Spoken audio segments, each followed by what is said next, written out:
बिस्मिल्लाहिर्रहमानिर्रहीम। I am Waqas Ahmad और आज हमने डिस्टल कन्वोल्यूटेड ट्यूब्यूल के बारे में पढ़ना है। ठीक है, रेनल फिजियोलॉजी की हमारी सीरीज़ चल रही थी।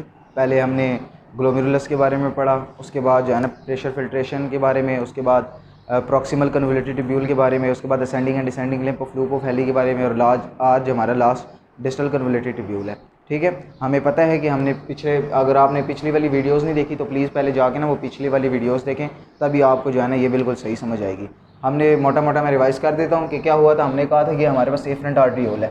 एफरेंट आर्टियोल में तकरीबन 125 मिलीलीटर ब्लड पर मिनट जो है ना यहाँ पे रीअब्जॉर्ब हो रहा है। 625 मिलीलीटर ब्लड यहाँ पे आता है। 625 मिलीलीटर में से 125 मिलीलीटर पर मिनट अब्जॉर्ब होता है, पर मिनट। और इसी तरह पर डे हमारे पास तकरीबन 180 लीटर फ्लूइड यहाँ पे रीअब्जॉर्ब होता है। अब 180 लीटर फ्लूइड या 125 मिलीलीटर पर मिनट तो अगर यहाँ से पास होते यूरिन के थ्रू एक्सक्रीट आउट तो नहीं करा सकते, क्योंकि हमारी बॉडी में टोटल इतना फ्लूइड है ही नहीं। तो उसके बाद क्या करेंगे, डिफरेंट टाइप के मैकेनिज्म्स थे जिसकी वजह से यहाँ पे आए थे। ठीक है ना, पहले हमने 3 बैरियर्स पढ़े थे कि 3 बैरियर्स को क्रॉस करके जो है ना यहाँ पे प्रॉक्सिमल कन्वोल्यूटेड ट्यूब्यूल्स के पास फ्लूइड पहुँचा है, जिसे जो है ना यहाँ पे आते साथ ही बुमेंस फ्लूइड कहते हैं या ग्लोमेरुलर फ्लूइड कहते हैं।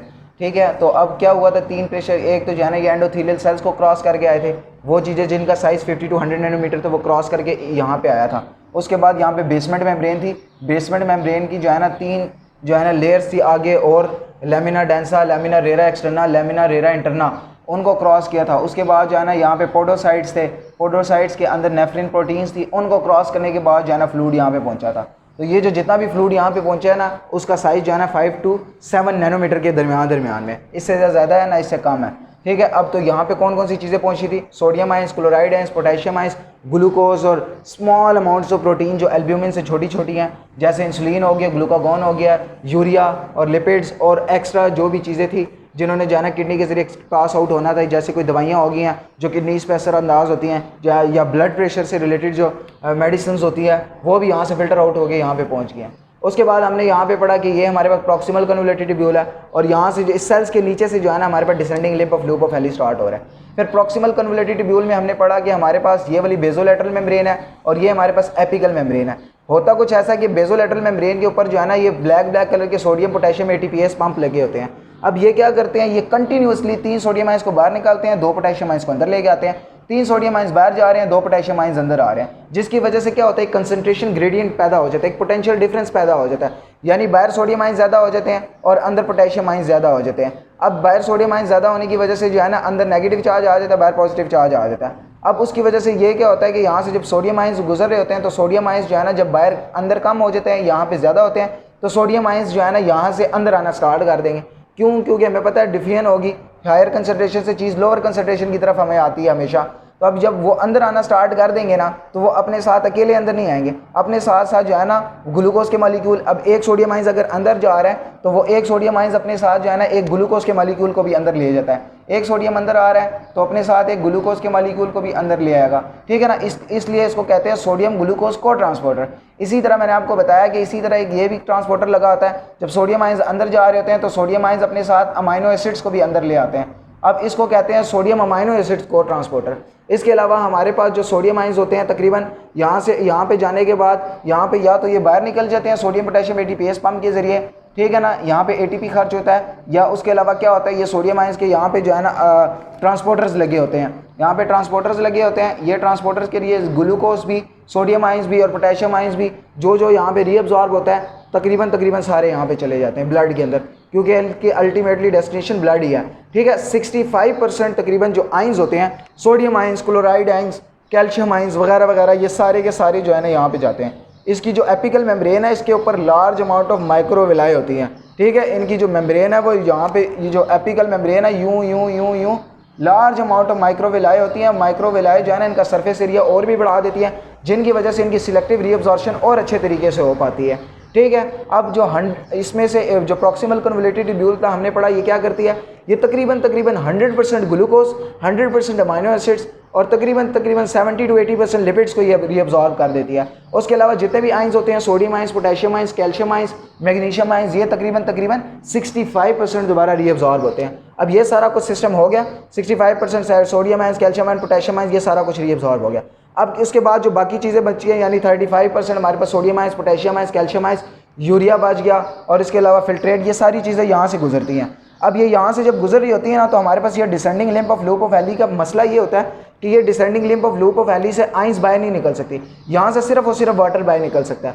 तो होता कुछ ऐसा है कि हमारे पास जो ascending limb of loop of Henle होती है, इसके पास एक पंप लगा होता है, उस पंप का नाम है NKCC2, यानी सोडियम पोटेशियम 2 क्लोराइड को ट्रांसपोर्टर, सोडियम पोटेशियम 2 क्लोराइड को ट्रांसपोर्टर। अब ये सोडियम पोटेशियम 2 क्लोराइड को ट्रांसपोर्टर क्या करता है, ये एक सोडियम आइंस को, एक पोटेशियम आइंस को और 2 क्लोराइड आइंस को, इन तीनों को इकट्ठे यहाँ से जो है ना ल्यूमेन से जो है ना इकट्ठे सेल्स के अंदर भेजता है। अब उसकी वजह से क्या होता है कि जो ascending limb of loop of Henle है, ये क्या करेगी, ये यहाँ पे जब सेल्स के अंदर जाएगा तो यहाँ पे जो है ना आपको पता है को ट्रांसपोर्टर लगे होते हैं, सोडियम को ट्रांसपोर्टर, पोटेशियम ट्रांसपोर्टर, को ट्रांसपोर्टर नहीं, पोटेशियम ट्रांसपोर्टर। अब ये क्या करेंगे, यहाँ से सोडियम आइंस बाहर निकलना स्टार्ट हो जाएंगे इंटरमेड्यूलरी इंटरस्टिशियम में, यहाँ पे पोटेशियम आइंस निकलना स्टार्ट हो जाएंगे। तो आहिस्ता आहिस्ता क्या होगा, ये जो मेड्यूलरी इंटरस्टिशियम है, यहाँ पे जो है ना सोडियम आइंस, क्लोराइड आइंस, इन सारों की कंसंट्रेशन बढ़ जाएगी। अब जब मेड्यूलरी इंटरस्टिशियम में जो है ना sodium ions, chloride and potassium ions की कंसंट्रेशन बढ़ जाएगी ना, तो ये जो descending limb of loop of Henle है, यहाँ से वाटर एक्सक्रीट आउट होना, बाहर जाना स्टार्ट कर देगा। ये वाटर यहाँ से descending limb of loop of Henle से तभी बाहर निकलता है जब मेडुलरी इंटरस्टिशियम हाइपरटोनिक हो, यानी यहाँ पे जो है ना हाइपरटोनिसिटी तकरीबन 1200 मिली ऑस्मोल तक पहुँच जाती है, और यहाँ पे तकरीबन 900 मिली ऑस्मोल पर लीटर तक ये पहुँच जाती है। मिली ऑस्मोलैलिटी का मतलब ये है कि हाइपरटोनिसिटी कितनी ज़्यादा है, यानी कितने सोडियम और पोटेशियम आइंस ज़्यादा हैं। तो सोडियम और पोटेशियम आइंस की कंसंट्रेशन NKCC2 की वजह से डेवलप हुई है, यानी सोडियम पोटेशियम 2 क्लोराइड को ट्रांसपोर्टर ने क्या किया, यहाँ पे sodium ions, chloride and potassium ions renal medulla में फेंके हैं। हमें पता है ये सारी चीज़ें रेनल कॉर्टेक्स में थी, जबकि असेंडिंग और descending limb of loop of Henle ये रेनल मेडुला के अंदर होती हैं। तो रेनल मेडुला के अंदर जो है ना चीज़ें बड़ी कम रीअब्जॉर्ब हो पाती हैं, मतलब ये दोबारा जो है ना रीअब्जॉर्ब बहुत कम हो पाती हैं, वाटर में बहुत कम जा पाती हैं। तो वो तभी रीअब्जॉर्ब होंगी जब यहाँ पे जो है ना मेडुलरी इंटरस्टिशियम हाइपरटोनिक होगी, यानी बहुत ज़्यादा sodium ions, potassium ions, chloride ions, ये सारी चीज़ें जो है ना मेडुला में पड़ी होंगी, तब यहाँ से वाटर एक्सक्रीट आउट होना बाहर चला जाएगा। तो वो मेडुलरी इंटरस्टिशियम कैसे मेंटेन होता है 1200 तक, वो ये NKCC2 एंजाइम्स होते हैं, रिसेप्टर होते हैं, को ट्रांसपोर्टर होते हैं, ये यहाँ से सोडियम और क्लोराइड और पोटेशियम इसको बाहर निकालते हैं, जिसकी वजह से वाटर एक्सक्रीट आउट होना स्टार्ट हो जाता है। और तकरीबन जो है ना 25% वाटर यहाँ से एक्सक्रीट आउट है, और यहाँ से जो है ना तकरीबन 25% सोडियम आइंस जो है ना रीअब्जॉर्ब हो जाते हैं। 25% रीअब्जॉर्ब होने के बाद यहाँ पे चले जाते हैं। अब हमारे पास 25% यहाँ पे हुए, 65% यहाँ पे हुए, तो हमारे पास तकरीबन 90% जो है ना ये रीअब्जॉर्ब हो जाते हैं। अब आगे जब डिस्टल कन्वोल्यूटेड ट्यूब्यूल्स के पास आता है तो 10% जो है ना हमारे पास तकरीबन सोडियम आइंस रह जाते हैं, 10% हमारे पास पोटेशियम आइंस रह जाते हैं, और 10% ही तकरीबन कैल्शियम आइंस रह जाते हैं, और हमारे पास जो है ना इसी तरह 10% तकरीबन वाटर रह जाता है। अब जो हमारे पास डिस्टल कन्वोल्यूटेड ट्यूब्यूल है ना, डिस्टल कन्वोल्यूटेड ट्यूब्यूल्स हमारे पास जो है इम्परमिएबल है, ना इससे आइंस बाहर जा सकते हैं ना इससे वाटर बाहर जा सकता है। मसला हमारे पास ये हो जाता है कि हमने जो है ना अब यहाँ से सोडियम आइंस, अब 10% सोडियम आइंस हर मिनट बाहर तो नहीं निकाल सकते, हम यूरिन के जरिए एक्सक्रीट आउट होते रहेंगे तो हमारी बॉडी तो डिहाइड्रेट होना स्टार्ट हो जाएगी। वैसे भी हमारी बॉडी में मिनरल्स की तादाद तो बहुत कम होती है, वेरी स्मॉल अमाउंट में हम मिनरल इंटेक करते हैं। सोडियम आइंस, पोटेशियम आइंस तो बहुत ज़्यादा इंपॉर्टेंट है। सोडियम आइंस जो है ना नर्व ट्रांसमिशन के लिए इंपॉर्टेंट है, और भी काफ़ी बहुत इंपॉर्टेंट रोल प्ले करती है सोडियम आइंस हमारी बॉडी में। तो अब ये सोडियम आइंस, पोटेशियम आइंस को हम एक्सक्रीट आउट नहीं करा सकते। इसी तरह कैल्शियम आइंस भी बहुत ज़्यादा इंपॉर्टेंट है, बोन के लिए, नर्व ट्रांसमिशन के लिए, मसल की कॉन्ट्रैक्शन के लिए, इन सारों के लिए कैल्शियम आइंस बहुत सख्त ज़रूरी है, और वाटर भी बहुत सख्त ज़रूरी है। और ठीक है, अब ये क्या करते हैं, अब जब डिस्टल कन्वोल्यूटेड ट्यूब्यूल के पास पहुंचते हैं ना, तो आज हमने डिस्टल कन्वोल्यूटेड ट्यूब्यूल के बारे में पढ़ना है। अब डिस्टल कन्वोल्यूटेड ट्यूब्यूल्स में जो है ना प्रॉक्सिमल कन्वोल्यूटेड ट्यूब्यूल और डिस्टल कन्वोल्यूटेड ट्यूब्यूल में एक बेसिक डिफरेंस ये होता है कि जो प्रॉक्सिमल कन्वोल्यूटेड ट्यूब्यूल्स होती है ना, उनमें जो है ना माइक्रोविलाई होती हैं। माइक्रोविलाई की वजह से उनकी जो सिलेक्टिव रीअब्जॉर्प्शन है वो बहुत ज़्यादा बढ़ जाती है, जबकि डिस्टल कन्वोल्यूटेड ट्यूब्यूल में ना किसी किस्म की माइक्रोविलाई नहीं होती। बाकी जो प्रोसीजर जो है ना प्रॉक्सिमल कन्वोल्यूटेड ट्यूब्यूल का था, सेम वो डिस्टल कन्वोल्यूटेड ट्यूब्यूल में भी है। अब होता ये है कि हमने जो है ना डिस्टल कन्वोल्यूटेड ट्यूब्यूल को ना दो हिस्सों में डिवाइड किया हुआ है, जिस तरह प्रॉक्सिमल कन्वोल्यूटेड ट्यूब्यूल को किया था। यहाँ से जो है ना पहले वाला पोर्शन मिसाल के तौर पे मैं यहाँ से मेंशन कर देता हूँ, इससे पहले वाला पोर्शन हमारे पास अर्ली डिस्टल कन्वोल्यूटेड ट्यूब्यूल कहलाता है, और उसके बाद वाला लेट डिस्टल कन्वोल्यूटेड ट्यूब्यूल कहलाता है। ठीक है, डिस्टल कन्वोल्यूटेड ट्यूब्यूल को डिस्टल कन्वोल्यूटेड ट्यूब्यूल इसलिए कहते हैं, कन्वोल्यूशन का मतलब मैंने आपको बताया कि फोल्डिंग्स होती हैं, ये यूं फोल्ड हुआ होता है, और डिस्टल का मतलब है दूरी, यानी दूर पे। अब किससे ये दूर है, ये ग्लोमेरुलस से दूर होता है, तो ग्लोमेरुलस से दूर है और फोल्डिंग भी है, इसीलिए इसे डिस्टल कन्वोल्यूटेड ट्यूब्यूल कहते हैं। अब जो मैकेनिज्म है बिल्कुल जिस तरह प्रॉक्सिमल कन्वोल्यूटेड ट्यूब्यूल का था उसी तरह होता है। ये देखिए, ये जो बेसोलेटरल मेम्ब्रेन है, मैंने आपको बताया था दो किस्म की मेम्ब्रेन होती हैं, एक एपिकल मेम्ब्रेन वो होती है जो ल्यूमेन के साथ होती है, एक ये एपिकल मेम्ब्रेन है और एक ये बेसोलैटरल मेम्ब्रेन है। अब बेसोलैटरल मेम्ब्रेन में उसी तरह ब्लैक कलर के सोडियम पोटेशियम ATPase पंप लगे होते हैं जो ATP को खर्च करते हैं और उसके बाद 3 सोडियम आयंस को बाहर निकालते हैं, 2 पोटेशियम आयंस को अंदर लेके आते हैं। 3 सोडियम आयंस को बाहर निकालेंगे, 2 पोटेशियम आयंस को अंदर लेके आएंगे। अब देखें जब 3 सोडियम आयंस बाहर जा रहे हैं और 2 पोटेशियम आयंस अंदर आ रहे हैं तो अंदर सेल्स के अंदर सोडियम आयंस की कमी हो जाएगी। अब सोडियम आयंस की कमी हो जाएगी तो यहाँ से जो इंटरल्यूमेंस के जरिए जो सोडियम आयंस बाहर जा रहे हैं वो क्या करेंगे, वो सोडियम आयंस अंदर आना स्टार्ट हो जाएंगे। ठीक है, अब ये जब सोडियम आयंस अंदर आएंगे ना तो ये सोडियम आयंस अपने साथ एक क्लोराइड आयंस को भी अंदर ले आएंगे। तो इसीलिए जो है ना इसको जो है ना NCC को ट्रांसपोर्टर कहते हैं, यानी सोडियम क्लोराइड को ट्रांसपोर्टर। देखें हुआ कुछ ऐसा है, मैं आपको दोबारा बता रहा हूँ, 3 सोडियम आयंस बाहर जा रहे हैं, 2 पोटेशियम आयंस अंदर आ रहे हैं। उसकी वजह से क्या हो रहा है कि एक कंसंट्रेशन ग्रेडियंट पैदा हो गया, -70 मिलीवोल्ट का जो है ना पोटेंशियल डिफरेंस क्रिएट हो जाता है। यहाँ पे -70 मिलीवोल्ट का जो पोटेंशियल डिफरेंस क्रिएट हो जाता है उसकी वजह से अंदर पे नेगेटिव चार्ज, बाहर पॉजिटिव चार्ज आ जाता है। तो एक तो जो यहाँ पे अंदर सोडियम आयंस की कमी हो गया, इस वजह से सोडियम आयंस अंदर आना चाहते हैं। दूसरा अंदर नेगेटिव चार्ज है, सोडियम आयंस के ऊपर पॉजिटिव चार्ज है, तो नेगेटिव चार्ज भी पॉजिटिव चार्ज को अट्रैक्ट करता है, तो इसी वजह से सोडियम आयंस अंदर आना चाहते हैं। अब जब सोडियम आयंस अंदर आ रहे होते हैं, मैंने आपको बताया कि सोडियम आयंस अकेले नहीं आते, सोडियम आयंस प्रॉक्सिमल कन्वोल्यूटिव ट्यूब्यूल में भी सब सेल के अंदर आ रहे थे ना, तो ये अपने साथ ग्लूकोज के मालिक्यूल को ले आए, अमाइनो एसिड्स के मालिक्यूल्स को ले आए और जो जो जरूरी था उसको ले आए। इसी तरह यहाँ पे जब सोडियम आयंस अंदर आ रहे होंगे सेल के अंदर तो अपने साथ ये क्लोराइड आयंस के मालिक्यूल्स को ले आएंगे। ठीक है, ताकि जो है ना क्लोराइड आयंस ज़्यादा से ज़्यादा ज़ाया ना हो, ना सोडियम आयंस ज़ाया हो। तो तकरीबन 10 में से जो है ना तकरीबन 5 to 6% जो है ना सोडियम आयंस और 5 to 6% क्लोराइड आयंस जो है ना यहाँ पे दोबारा रीअब्जॉर्ब हो जाते हैं, सिलेक्टिव रीअब्जॉर्प्शन हो जाती है। और इसी तरह जो है ना हमें पता है कि जब सोडियम आयंस अंदर आएंगे, क्लोराइड आयंस अंदर आएंगे, तो सोडियम आयंस और क्लोराइड आयंस को वाटर जो है ना क्या करते हैं, वाटर को फॉलो करते हैं। अब जो है ना वाटर इनको फॉलो करेंगे और ये वाटर भी इनको फॉलो करता हुआ जो है ना यहाँ से सोडियम आयंस बाहर निकल जाएंगे और यहाँ से ब्लड में, और उसके बाद सिमिलरली वाटर भी यहाँ से बाहर निकल के ब्लड में चला जाएगा। तो ये हमारे पास जो है ना एक ही सिंपल मेन प्रोसीजर है कि किस तरह सोडियम आयंस और क्लोराइड आयंस को हम अंदर लेके आ सकते हैं। कैल्शियम आयंस के यहाँ किसी किस्म का कोई पंप नहीं होता और वाटर भी जो है ना तकरीबन इम्परमिएबल होता है, वाटर को भी अंदर लेके आने के लिए। ठीक है ना, यहाँ पे कंसंट्रेशन ग्रेडियंट डेवलप करना बहुत सख्त जरूरी है। कंसंट्रेशन ग्रेडियंट नहीं होगा तो यहाँ पे जो है ना वाटर आयंस अंदर ही नहीं आ पाएंगे। अब होता कुछ ऐसा है कि हमारे पास लेट्स सपोज अगर हमारा BP अगर हाई हो जाता है, हाई ब्लड प्रेशर हो जाता है, हमें पता है कि हमारे पास अगर ब्लड प्रेशर हाई हो जाएगा तो हमारे ब्लड वेसल्स के पास जो है ना एक बैरो रिसेप्टर्स होते हैं जो प्रेशर को डिटेक्ट करते हैं जैसे ही ब्लड प्रेशर हाई होता है। जैसे ही ब्लड प्रेशर हाई होता है उसके बाद अगर हम किसी किस्म की मेडिसिन लेते हैं तो उनमें एक मेडिसिन जो है ना थायजाइड टाइप होती है, थायजाइड डायूरेटिक्स उनको कहते हैं। अब थायजाइड डायूरेटिक्स क्या करते हैं, और जो हाई ब्लड प्रेशर या हाइपरटेंशन की टैबलेट्स होती हैं उनमें जो है ना बंदे को यूरिनेशन बहुत ज़्यादा होती है, यानी बार बार वो जो है ना वॉशरूम जाता है, यूरिनेट करता रहता है। उसकी वजह से क्या होता है, उसकी बॉडी में जो सोडियम आयंस की और स्पेसिफिकली जो वाटर होती है उसकी कमी हो जाती है। जैसे ही वाटर की कमी होती है ब्लड के अंदर जो है ना ब्लड का वॉल्यूम कम हो जाता है और ब्लड का वॉल्यूम कम होने के बाद जो है ना इंसान का ब्लड प्रेशर कम हो जाता है। अब जो थायजाइड टाइप के जो मेडिसिन होती हैं वो करती क्या है, वो करती ये है कि यहाँ पे जो सोडियम क्लोराइड को ट्रांसपोर्टर है ना, इस सोडियम क्लोराइड को ट्रांसपोर्टर को जो है ना वो ख़त्म कर देती है, यानी इसके जो पंप है और जिनकी वर्किंग है इसको ख़त्म कर देंगे। अब जब सोडियम और क्लोराइड के को ट्रांसपोर्टर की वर्किंग खत्म हो गया तो यहाँ से ना सोडियम आयंस अंदर जा पाएंगे ना क्लोराइड आयंस अंदर जा पाएंगे। जब सोडियम आयंस भी अंदर नहीं जा पाएंगे, क्लोराइड आयंस भी अंदर नहीं जा पाएंगे, ना तो वाटर भी अंदर नहीं जा पाएगा ऑस्मोसिस के जरिए।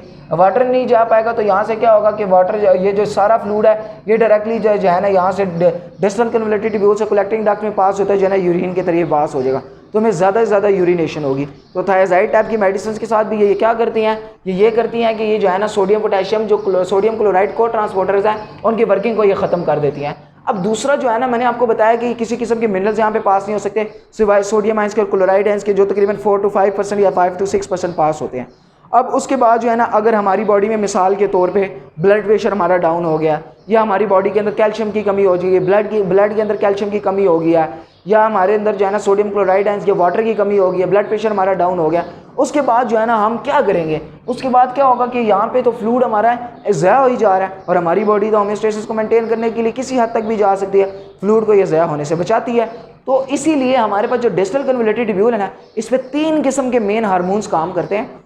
तो हार्मोन काम करने की वजह से क्या होगा कि हम इनडायरेक्टली सारी चीज़ें इनमें से रीअब्जॉर्ब कराते हैं।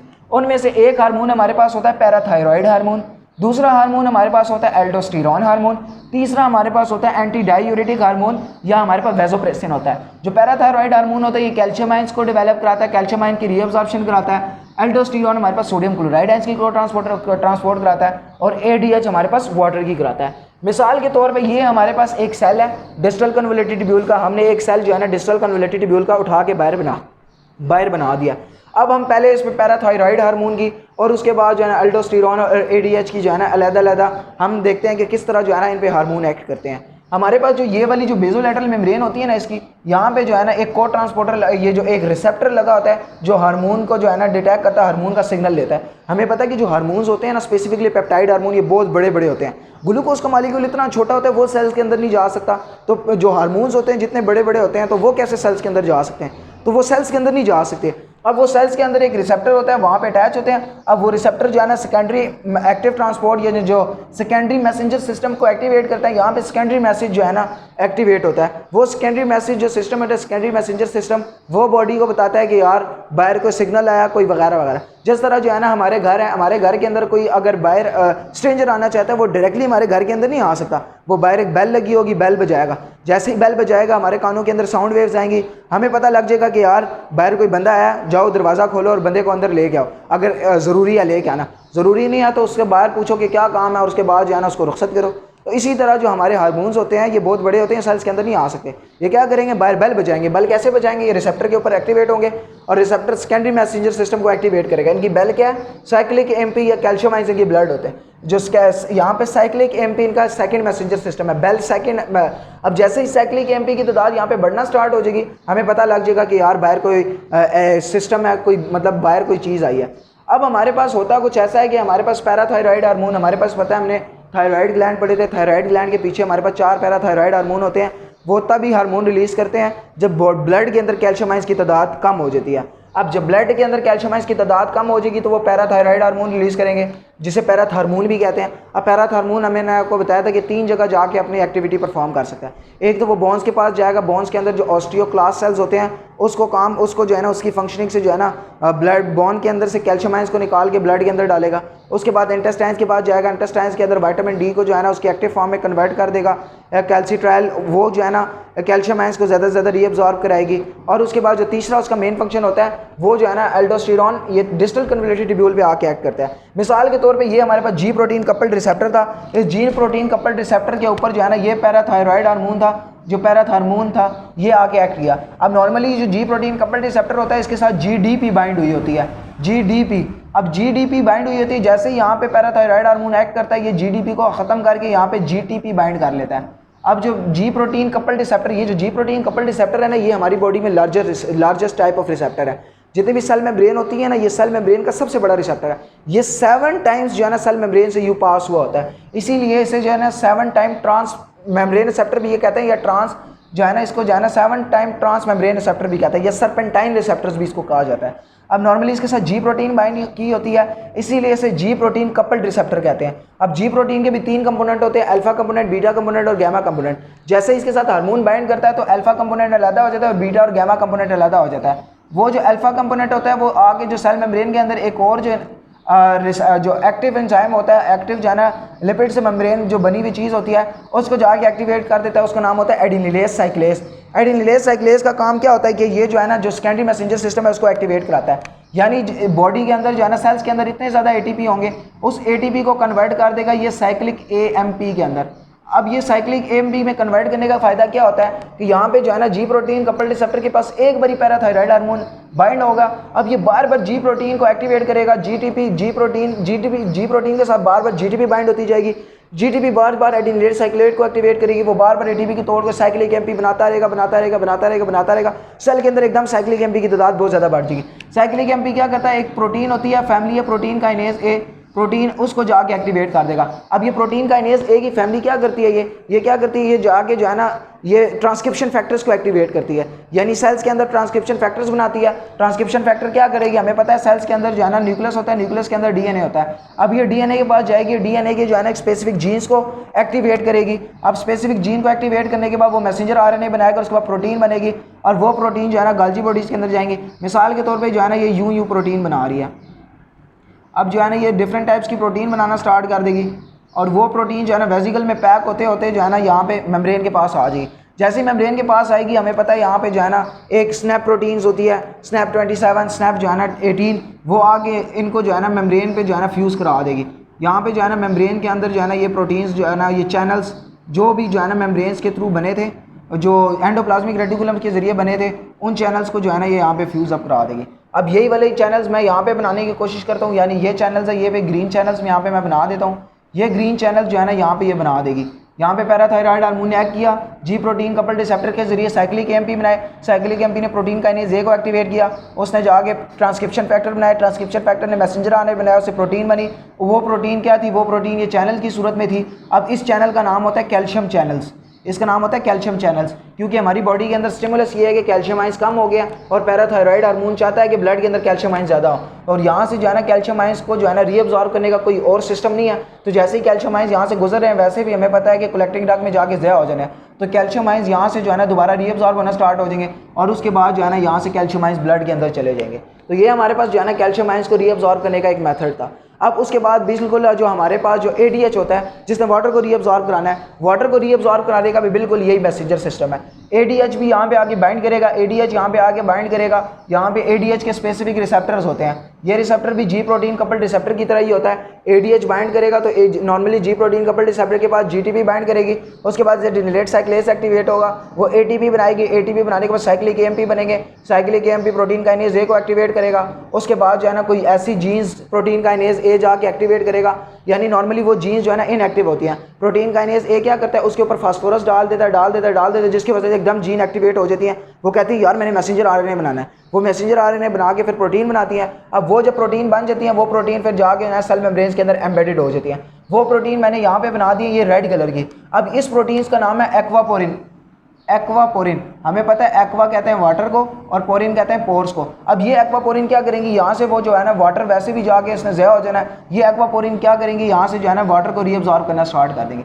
जैसे ही वाटर रीअब्जॉर्ब होगा, फिर वाटर यहाँ से ब्लड के अंदर चला जाएगा, क्योंकि ADH हार्मोन तभी रिलीज होता है जब हमारी बॉडी के अंदर ऑलरेडी वाटर की बहुत सख्त कमी होती है, वाटर की कमी होती है। और हमारे जो जेक्स्ट्रा मेडुलरी नेफ्रॉन्स है या जो हमारी बॉडी का सेरिब्रम है, वो जो है ना ये हाइपोथैलेमस को मैसेज भिजवाता है। हाइपोथैलेमस को कहता है कि बॉडी के अंदर जो है ना वाटर की बहुत ज़्यादा कमी हो रही है, आप जो है ना वाटर को रीअब्जॉर्ब करो। ये स्पेसिफिकली तभी रिलीज होते हैं अगर हम डेजर्ट वाले एरिया में हो या किसी ऐसी जगह पे हो जहाँ पे जो है ना हम पानी ना पी सकते हो, या हमने वर्द या रोज़ा रखा हो। तो जब रोज़ा रखा होता है तो हमें पता होता है कि हमने जो है ना सुबह से लेकर मगरिब तक पानी नहीं पीना। अब हमारी बॉडी ने वाटर को कंजर्व करना है, वाटर जो है ना यूरिनेशन के थ्रू पास आउट नहीं हो सकता। अब वाटर को कंजर्व करना है, लेकिन हमारे पास हमें पता है कि 10% वाटर यहाँ से तकरीबन डिस्टल कन्वलेटेड ट्यूब्यूल के जरिए ज़या हो जाएगा। अब उस वाटर को हम ज़्यादा तो नहीं करा सकते, उस वाटर को हमने दोबारा रीअब्जॉर्ब कराना है, लेकिन रीअब्जॉर्ब करने के लिए कोई सिस्टम नहीं है, यहाँ से वाटर डायरेक्ट जा ही नहीं सकता। वाटर को जाने के लिए जो है ना किसी पोरेंस की ज़रूरत है, पोर्स की ज़रूरत है। अब ये एक्वापोरिन पोर्स के जरिए इजीली जा सकता है। अब ये पोर्स जो है ना नॉर्मली यहाँ पे बिल्कुल नहीं होते, यहाँ पे जो ये कैल्शियम चैनल्स है यहाँ पे बिल्कुल नहीं होती। ये कैल्शियम आइंस और कैल्शियम चैनल तभी बनते हैं और ये एक्वापोरिन तभी बनती है जब हार्मोन्स रिलीज होते हैं। पैराथायराइड हार्मोन्स रिलीज हुए, उन्होंने सेकेंडरी मैसेंजर सिस्टम एक्टिवेट किया, वहाँ से मैसेंजर RNA बना, प्रोटीन बनी, प्रोटीन आके जो है ना सेल मेम्ब्रेन के अंदर एम्बेडेड होगी, सेल मेम्ब्रेन के अंदर प्रोटीन एम्बेडेड हुए, कैल्शियम आइंस सेल्स के अंदर है, यहाँ से ब्लड के अंदर चलेंगे। कैल्शियम आइंस की जो ब्लड के अंदर जो 9 जो है ना तकरीबन मिलीग्राम को मेंटेन करना होता है, वो लेवल मेंटेन हो जाएगा यहाँ से जो है ना रीअब्जॉर्प्शन के बाद। उसके बाद इसी तरह जो वाटर थे, वाटर को भी रीअब्जॉर्ब करना था, लेकिन वाटर रीअब्जॉर्ब नहीं हो पाता। वाटर रीअब्जॉर्ब तभी हो पाएगा जब यहाँ पे एक्वापोरिन होंगे। एक्वापोरिन कब बनेंगे? जब यहाँ पे ADH यानी वेसोप्रेसिन नाम का हार्मोन एक्ट करेगा। वेसोप्रेसिन बनाने के लिए हाइपोथैलेमस के पास जो न्यूक्लियस होता है, उस न्यूक्लियस का नाम सुप्रा ऑप्टिक न्यूक्लियस होता है। न्यूक्लियस जो है ना नॉर्मली उसको कहते हैं जो क्लस्टर ऑफ सेल बॉडीज़ होती है, यानी जो ग्रे मैटर होता है, वो जब ब्रेन के अंदर या स्पाइनल कॉर्ड के अंदर जो सेल बॉडीज़ होती हैं वो जब मिल के रहना स्टार्ट कर देती हैं, उसे हम न्यूक्लियस कहते हैं। और उस न्यूक्लियस का नाम सुप्रा ऑप्टिक न्यूक्लियस होता है। वो जो है ना पोस्टीरियर पिट्यूटरी को मैसेज भिजवाता है कि भाई बॉडी के अंदर वाटर की कमी हो गया। पोस्टीरियर पिट्यूटरी ने ऑलरेडी जो है ना ये ADH एंटी डायूरेटिक हार्मोन बनाया होता है। जैसे ही जो है ना सुप्रा ऑप्टिक न्यूक्लियस जो हाइपोथैलेमस का होता है वो पोस्टीरियर पिट्यूटरी को मैसेज भिजवाता है, तो पोस्टीरियर पिट्यूटरी फौरन ADH को रिलीज कर देता है और ADH स्पेसिफिकली आगे जो है ना डिस्टल कन्वोल्यूटेड ट्यूब्यूल पे एक्ट करते हैं और डिस्टल कन्वोल्यूटेड ट्यूब्यूल में एक्वापोरिन्स बनाते हैं। एक्वापोरिन्स बनने के बाद जो है ना वाटर रीअब्जॉर्ब हो जाए। दोबारा मैं आपको बता रहा हूँ कि ये एक्वापोरिन और ये कैल्शियम चैनल्स यहाँ पे बिल्कुल नहीं होते, ये तभी बनते हैं जब हार्मोन्स एक्ट करता है। तीसरा मैंने आपको बताया कि यहाँ पे 3 हार्मोन एक्ट करते हैं, पैराथायराइड, एल्डोस्टेरोन और तीसरा ADH। अब 2 का तो हमने पढ़ लिया कि किस तरह पैराथायराइड हार्मोन और ADH एक्ट करते हैं और उसके बाद जो है ना चीज़ें रीअब्जॉर्ब होती हैं। अब तीसरा जो है ना हमारे पास जो एल्डोस्टेरोन हार्मोन है, एल्डोस्टेरोन हार्मोन को हम देखते हैं किस तरह। जब तीसरा हमारे पास हार्मोन होता है वो एल्डोस्टेरोन है। एल्डोस्टेरोन कौन रिलीज़ करता है? हमारे पास किडनीज़ होती हैं, किडनीज़ के ऊपर जो है ना एक ग्लैंड्स होता है जिसे एड्रीनल ग्लैंड कहते हैं। एड्रीनल ग्लैंड के आगे 3 पोर्शन और होते हैं, ये 3 हिस्सों में डिवाइड होता है, zona glomerulosa, zona fasciculata, zona reticularis. अब जो जोना ग्लोमेरुलोसा होता है यानी पहला वाला, अब वो क्या करता है, जोना ग्लोमेरुलोसा का काम ये होता है कि मिनरलोकॉर्टिकॉइड्स रिलीज़ करता है। मिनरलोकॉर्टिकॉइड्स वो होते हैं कि अगर बॉडी के अंदर सोडियम आइंस, क्लोराइड आइंस या किसी आइंस की कमी हो जाए ना, तो ब्लड के अंदर अगर उसकी कमी हो जाए तो ये फ़ौरन जो है ना किसी भी तरीके से जो है ना उसको कहीं ना कहीं से जो है ना रीअब्जॉर्ब करा के ब्लड के अंदर वो लेवल मेंटेन कराती हैं। अब नॉर्मली जो क्या होता है कि अगर हमारे अंदर जो है ना ब्लड प्रेशर स्पेसिफिकली हमारा डाउन हो गया, अब ब्लड प्रेशर डाउन होगा इसका मतलब ये है कि जो ब्लड है उसके अंदर वाटर की कमी होगी और साल्ट की कमी होगी। अब वाटर साल्ट की कमी हो गया, नॉर्मली बॉडी ने मेंटेन ब्लड प्रेशर को मेंटेन करना है। ब्लड प्रेशर डाउन होता है तो हमारा जो नीचे वाला सिस्टोलिक प्रेशर है वो तकरीबन हमारे पास 60 तक पहुंच जाता है, 60 मिलीमीटर ऑफ Hg, ठीक है ना, मिलीमीटर मरकरी। और जो ऊपर वाला होता है तकरीबन वो 120 होना चाहिए, वो तकरीबन 100 तक हो जाता है। तो हमारे पास जब इतना ब्लड प्रेशर डाउन हो जाता है तो उसके बाद ब्लड प्रेशर को मेंटेन कराना है। ब्लड प्रेशर को मेंटेन कराने के लिए हमारे पास मिनरलोकॉर्टिकॉइड्स होते हैं। मिनरलोकॉर्टिकॉइड्स कहाँ पे होते हैं, ये जो रेनल कॉर्टेक्स के एड्रीनल कॉर्टेक्स के ऊपर जो होता है, एड्रीनल कॉर्टेक्स और एड्रीनल मेडुला, इसके 2 पोर्शन होते हैं। एड्रीनल कॉर्टेक्स को फिर फर्दर 3 हिस्सों में डिवाइड किया होता है, जोना ग्लोमेरुलोसा, जोना फेसिकुलेटा और जोना रेटिकुलरिस, ठीक है। अब एड्रीनल कॉर्टेक्स के ऊपर जो जोना ग्लोमेरुलोसा होता है, वो जोना ग्लोमेरुलोसा का काम ये होता है कि जैसे इसको रिसेप्टर में यानी जो मतलब कि स्टिमुलस मिले, उसका स्टिमुलस होता है रेनिन, ठीक है ना। एंजियोटेंसिन 2 नाम का एक एंजाइम होता है। जब हमारा ब्लड प्रेशर कम हो जाता है तो एंजियोटेंसिनोजिन या एंजियोटेंसिन 2, नॉर्मली जैसे ही हमारा बीपी कम होता है तो हमारे पास जो है ना यहाँ पे जेजी सेल्स किडनी के अंदर होते हैं, वो एकदम एक एंजाइम रिलीज़ करते हैं जिसे कहते हैं रेनिन। अब ये रेनिन क्या करता है, ब्लड के अंदर लिवर कंटिन्यूसली हमारा हमेशा हर टाइम जो है ना एक एल्डोस्टेरोन नाम का जो है ना हार्मोन डालता रहता है, या जो है ना आप प्रोटीन्स कह सकते हैं। अब ये रेनिन क्या करता है, एल्डोस्टेरोन को जो है ना एंजियोटेंसिन 1 में कन्वर्ट कर देता है। वो ब्लड जो है ना जैसे ही लंग्स के पास जाता है, लंग्स के पास जो है ना एंजियोटेंसिन कन्वर्टिंग एंजाइम होता है, वो एकदम उसे जो है ना एंजियोटेंसिन 2 में कन्वर्ट कर देता है। जैसे एंजियोटेंसिन 2 ब्लड के पास पहुंचता है, उसके बाद वो किडनी के पास पहुंचता है, किडनी के एड्रीनल कॉर्टेक्स के पास पहुंचता है, जिसके पास उसका एंजाइम होता है। तो एंजियोटेंसिन 2 के पास जैसे एंजियोटेंसिन 2 एंजाइम जो है ना एड्रीनल कॉर्टेक्स के जोना ग्लोमेरुलोसा के पास पहुंचता है, जोना ग्लोमेरुलोसा एकदम एक्टिवेट हो जाती है। और दूसरा, जैसे ही ब्लड के अंदर सोडियम और क्लोराइड आयंस की कमी हो जाती है, फिर एक्टिवेट हो जाती है। ये साथ ही जो है ना एक हार्मोन रिलीज करना स्टार्ट कर देती है जिसका नाम होता है एल्डोस्टेरोन। अब ये जो एल्डोस्टेरोन नाम का हार्मोन है ना, ये स्टीरॉयड हार्मोन है, यानी ये कोलेस्ट्रॉल से मिलकर बना हुआ है। जितने भी स्टीरॉयड हार्मोन होते हैं वो ब्लड के अंदर जो है ना खुले आम नहीं फेर सकते। जो प्रोटीन्स हार्मोन होते हैं वो ब्लड के अंदर फ्रीली फेर सकते हैं। इनको तो एक ब्लड के अंदर कैरी करने के लिए एल्ब्यूमिन प्रोटीन चाहिए, तो ये ब्लड के अंदर अपना एंजाइम हार्मोन रिलीज करेंगे, वो जो है ना ब्लड के अंदर एल्ब्यूमिन प्रोटीन होगी, वो करते करते ना इसे डिस्टल कन्वोल्यूटेड ट्यूब्यूल के पास आ जाएगी, क्योंकि रेनल आर्टरी के जरिए जो है ना ब्लड इंटर हो रहा है, ब्लड के बाद जो है ना वो इंटरलिब्युलर आर्टरी, और उसके बाद जो है ना वो बना रहा है हमें पता है arteriole, afferent arteriole, efferent arteriole. अब उसके बाद ये क्या करेगी, एल्डोस्टेरोन जो है ना, यहाँ पे एल्डोस्टेरोन रिलीज हुआ, हमने जो है ना ये लेट डिस्टल कन्वोल्यूटेड ट्यूब्यूल का जो है ना यहाँ पे एक सेल उठाया हुआ है। अर्ली डिस्टल कन्वोल्यूटेड ट्यूब्यूल हमने पढ़ लिया, ये तकरीबन लेट डिस्टल कन्वोल्यूटेड ट्यूब्यूल पे एक्ट करता है। तो इसके जो एल्डोस्टेरोन होंगे, एल्डोस्टेरोन क्या करेगी, एल्डोस्टेरोन सेल्स के अंदर डायरेक्टली एंटर हो जाएगी। इसके ऊपर बाहर कोई रिसेप्टर नहीं है, क्यों, क्योंकि जो है ना ये कोलेस्ट्रॉल हार्मोन है। कोलेस्ट्रॉल हार्मोन क्या करते हैं, कोलेस्ट्रॉल हार्मोन सेल्स के अंदर डायरेक्टली एंटर हो सकते हैं क्योंकि लिपिड से बने हुए हैं, और लिपिड्स जो बाहर लिपिड बाय लेयर होती है, लिपिड बाय लेयर वाली चीज़ें इजीली लिपिड बाय लेयर को क्रॉस करके अंदर आ सकती हैं। तो इसके जो है ना जो न्यूक्लियस होता है, न्यूक्लियस के अंदर इंट्रासेल्युलर रिसेप्टर होता है, वो जाके एल्डोस्टेरोन का स्टिमुलस रिसीव करता है कि यार बाहर जो है ना सोडियम है, ब्लड के अंदर सोडियम क्लोराइड आयंस की कमी होगी या ब्लड प्रेशर बहुत ज़्यादा डाउन हो गया, आप यहाँ पे जो है ना सोडियम और क्लोराइड आयंस जो 5 to 6% वैसे यूरिन में ज़्यादा होने हैं, आप उनको भी कंजर्व करो, उनको भी जो है ना दोबारा रीअब्जॉर्ब कराओ, ठीक है ना। कोई भी चीज़ जो है ना यूरिन के जरिए ज़ाया नहीं होनी चाहिए। सिर्फ जो वेस्ट मटीरियल और ऐसी चीज़ें जो बॉडी को नुकसान पहुँचा सकते हैं उसे एक्सक्रीट आउट कराओ, बाकी किसी चीज़ को भी आपने एक्सक्रीट आउट नहीं कराना। तो वो क्या करेगी, इंट्रासेलुलर रिसेप्टर जाके जो हमारे पास डीएनए होता है, डीएनए के अंदर कुछ स्पेसिफिक प्रोटीन्स जो स्पेसिफिक जीन्स होती है, उन जीन्स को एक्टिवेट करा देगी। वो जीन्स क्या करेगी, वो जीन्स मैसेंजर आरएनए बनाएगी, वो मैसेंजर आरएनए क्या करेगी, वो प्रोटीन्स बनाना स्टार्ट कर देगी। अब ये जो प्रोटीन्स होंगी, ये प्रोटीन्स जब भी बनती है, हमें पता है कि एंडोप्लाज्मिक रेटिकुलम के पास बनती है, एंडोप्लाज्मिक रेटिकुलम के बाद आर के पास बनती है, उसके बाद जो है ना गाल्जी बॉडीज़ में जाती हैं और गाल्जी बॉडीज़ उसको पैक कर देता है। अब पैक कुछ इस तरह करेगा कि यहाँ पे जो है ना प्रोटीन चैनल्स को इस तरह के प्रोटीन चैनल्स बांध देते हैं, इनको ये पैक कर देता है गाल्जी बॉडीज़। अब इनको पैक कर दिया, अब इनको पैक करने के बाद जो है ना ये मेम्ब्रेन के पास आती हैं और मेम्ब्रेन में जाके जो है ना ये एम्बेडेड हो जाती हैं, यानी ये मेम्ब्रेन के पास आई हैं। तो यहाँ से जो है ना ये जो इनका जो पैकिंग थी ये ख़त्म हो जाएगी, और पैकिंग ख़त्म होने के बाद जो है ना यहाँ पे जो है ना ये प्रोटीन चैनल्स लग जाएंगे।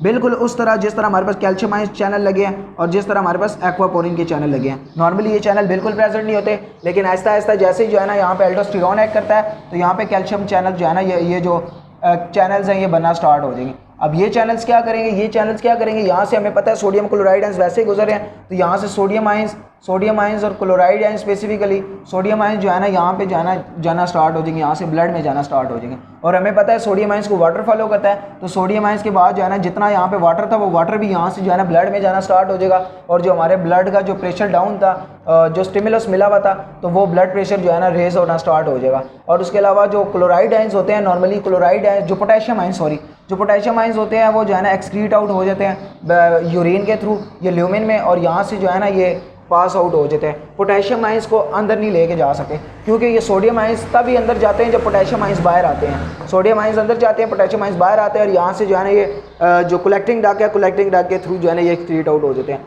अब नॉर्मली जो मैं मोटा आपको दोबारा रिवाइज करा देता हूँ कि हमारे पास हुआ क्या है सारा कुछ। हमारे पास सारा कुछ ये हुआ है कि हमारे पास यहाँ पे एफरेंट आर्ट्रियोल थी, एफरेंट आर्ट्रियोल से क्या हुआ, ये एफरेंट आर्ट्रियोल था, एफरेंट आर्ट्रियोल के जरिए प्रेशर फिल्ट्रेशन हुई, यहाँ पे फ्लूइड आया, फ्लूइड जो है ना प्रॉक्सिमल कन्वोल्यूटेड ट्यूब्यूल में किस तरह रीअब्सॉर्ब हुआ। 2 सोडियम पोटेशियम एटीपीएस पंप थे, यहाँ पे हज़ारों सोडियम पोटेशियम एटीपीएस पंप होते हैं बेसोलेटरल मेम्ब्रेन पे। उन्होंने सोडियम आयंस को बाहर निकाला, पोटेशियम आयंस को अंदर लेके आते हैं, जिसकी वजह से कंसंट्रेशन ग्रेडियंट पैदा हो जाता है, सोडियम आयंस सेल्स के अंदर कम हो जाते हैं क्योंकि बाहर जा रहे हैं। अब यहाँ से जैसे ही सोडियम आयंस गुजरेंगे वो अंदर आने की कोशिश करेंगे, जैसे वो अंदर आ रहे होते हैं वो अपने साथ ग्लूकोज के मालिक्यूल और अमीनो एसिड्स के मालिक्यूल्स को भी ले आते हैं, वहाँ से ग्लूकोज यहाँ पे अब्सॉर्ब हो जाता है, अमीनो एसिड 100 के 100% दोबारा रीअब्सॉर्ब हो जाते हैं। उसके बाद जो है ना जो बाकी मटीरियल है और 65% तकरीबन सोडियम आयंस, क्लोराइड और पोटेशियम आयंस, ये सारी चीज़ें भी रीअब्सॉर्ब हो जाती हैं। उसके बाद फ्लूइड यहाँ से पास करता है, हमें पता है कि यहाँ से जो है ना वाटर सिर्फ बाहर निकल सकता है, वाटर तभी बाहर निकलेगा जब ऑस्मोलैलिटी बाहर 1200 या 900 मिली ऑस्मोल पर लीटर होगी। ऑस्मोलैलिटी का मतलब यह है कि बाहर जो है ना रेनल मेडुला के अंदर फ्लूइड ज़्यादा होंगे, क्योंकि डिसेंडिंग और ascending limb of loop of Henle ये मेडुला के अंदर होती है। तो यहाँ पे NaCC2 यानी sodium potassium 2 chloride cotransporter होता है ascending limb of loop of Henle पे।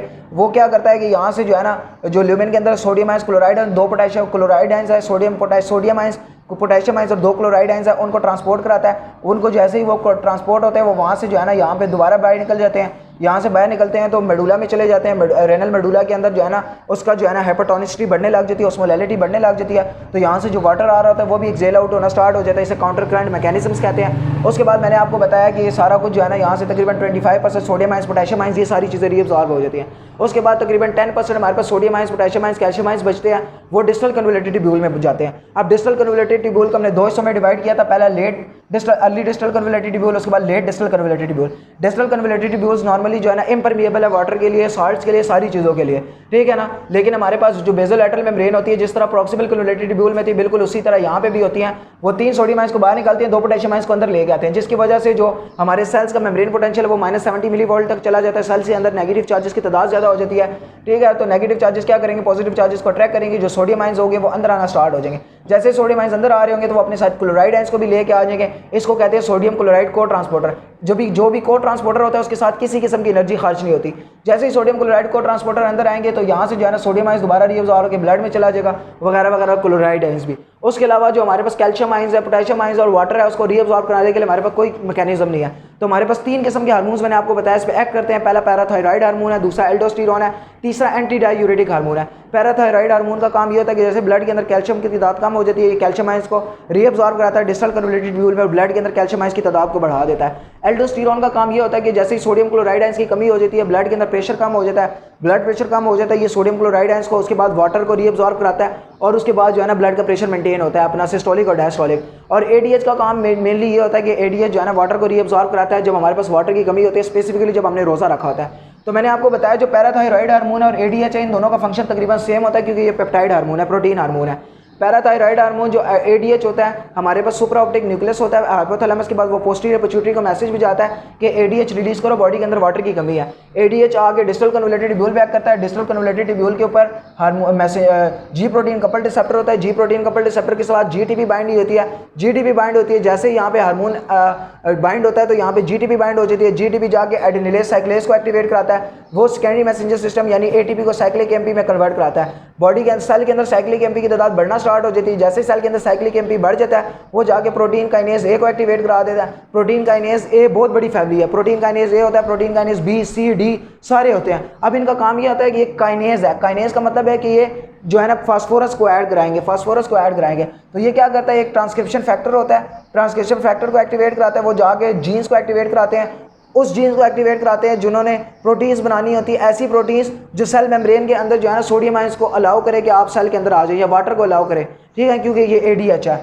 अब ये क्या करेगी, जो वो मैसेंजर RNA बनाएगी उससे प्रोटीन बनेगा, वो प्रोटीन जो है ना गल्जी बॉडीज़ में जाके पैक होंगी, वो सेल मेम्ब्रेन के पास आएगी, गल्जी बॉडी से निकल के वो सेल मेम्ब्रेन के ऊपर जो है ना वो प्रोटीन्स लग जाएगी, क्योंकि हमें पता है cell membrane lipid bilayer और प्रोटीन्स होती हैं उसमें, ठीक है ना। अब मोज़ेक फ्लूइड मोज़ेक मॉडल हमने पढ़ा हुआ है कि प्रोटीन्स आर एम्बेडेड जो है ना फ्लूइड मोज़ेक मॉडल। अब यहाँ पे प्रोटीन्स एम्बेडेड है, अब यहाँ पे प्रोटीन्स लगी है। नॉर्मली ये प्रोटीन्स के जो चैनल्स हैं ये बिल्कुल नहीं होते, ये तभी बनते हैं जब हार्मोन एक्ट करता है। अब ये चैनल्स यहाँ पे जो मैंने ग्रीन बनाए ये लग गए, ये क्या करेंगे, कैल्शियम जो वाटर है स्पेसिफिकली, ये अगर हम ADH पढ़ रहे हैं तो ये जो रेड कलर के यहाँ से वाटर रीअब्सॉर्ब होना स्टार्ट हो जाएगा, जिन्हें एक्वापोरिन कहते हैं, स्पेसिफिकली एक्वापोरिन 2, ठीक है। यहाँ पे एक्वापोरिन 1 थे प्रॉक्सिमल कन्वोल्यूटेड ट्यूब्यूल में, तो यहाँ से वाटर रीअब्सॉर्ब होगा, वाटर रीअब्सॉर्ब होने के बाद ब्लड में चला जाएगा। और अगर हमने एल्डोस्टेरॉन की बात की, एल्डोस्टेरॉन का भी बिल्कुल यही पैराथायराइड हार्मोन का भी बिल्कुल यही पाथवे है, वो भी यहाँ पे चैनल बनाएंगे, उन्हें सोडियम चैनल कहते हैं। वो सोडियम चैनल यहाँ पे आके एम्बेडेड हो जाएंगे जो एपिकल मेम्ब्रेन है, तो सोडियम चैनल यहाँ से जो है ना सोडियम आयंस को रीअब्सॉर्ब करेंगे,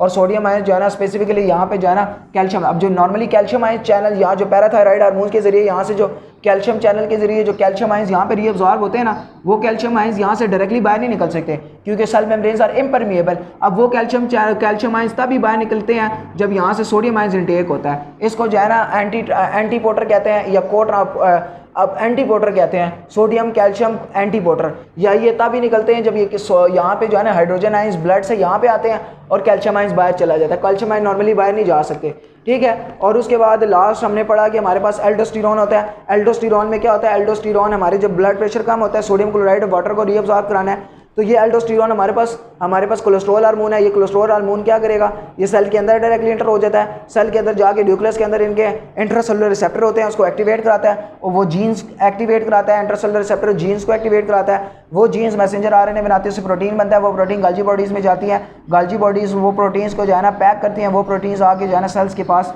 जो है ना फिर लग जाती हैं। अब वो जो यहाँ पे ये जो ब्लू कलर की प्रोटीन्स मैंने बनाई हैं, इनका मेन काम क्या होगा, जो सोडियम आयंस जा रहे होंगे, क्लोराइड आयंस जा रहे होंगे, इनको रीअब्सॉर्ब कराएंगे, सोडियम आयंस को वाटर फॉलो करेगा, वो वाटर ब्लड के अंदर चला जाएगा, सोडियम आयंस भी ब्लड के अंदर चले जाएंगे।